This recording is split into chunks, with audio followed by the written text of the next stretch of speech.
Sisi tunasema kama Paul Mackenzie ako na shida na amepatikana, huyo ni Paul Mackenzie.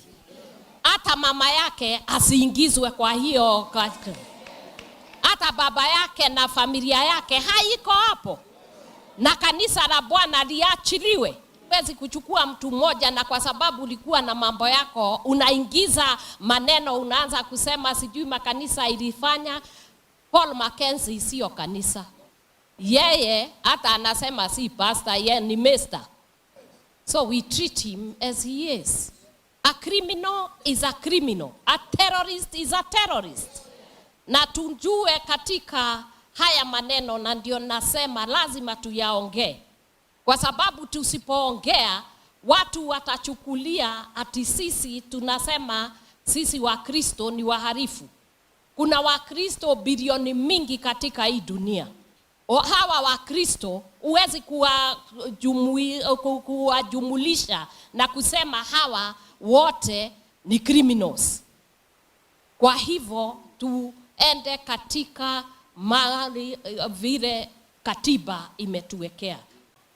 When somebody is a criminal, the procedure how it's supposed to be done.